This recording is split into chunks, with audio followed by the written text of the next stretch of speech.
Saygıdeğer Celal'i sağlığında yaşarken tanıma fırsatım olmamıştı. دەرفەتی ئەوم نەبوو بەڕێز مامجەلال بناسم. ئێمە هاتین سەردانی مەزاری بەڕێز مامجەلال بکەین و سەری ڕێزدا دەنوێنین لە بەرامبەر هەوڵ و تێکۆشانی ئەو بۆ گەلی کورد و گەلانی خۆرهەڵاتی ناوەڕاست.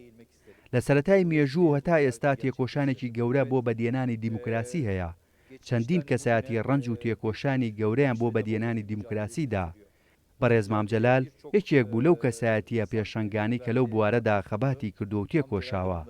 ئەو تێکۆشانە دیموکراسیەی کە لەلایەن بەڕێز مامجەلالەوە کراوە بۆ ڕۆژگاری ئێستا و زۆربەی کەسایەتی و مرۆڤایەتی بۆتە نمونە. ئەمڕۆ لە کوردستان و خۆرهەڵاتی ناوەڕاست شتی هەرە گرنگ پێویستە ئاشتی و دیموکراسی و ئارامیە. لەو باوەڕەدام ئەو تێکۆشانەی ئێمە بەیەکەوە هەوڵی بۆ دەدەین سوودی گەورەی بۆ دیموکراسی دەبێت. بەو بۆنەیەشەوە دووبارە بەڕێزەوە تێکۆشان و کەسایەتی بەڕێز مامجەلال یاد دەکەینەوە. Bunun gerçekleşmesine katkı sunacaktır. Mezarlık ziyaretidir ve bir kez daha anısı önünde saygıyla eğiliyoruz.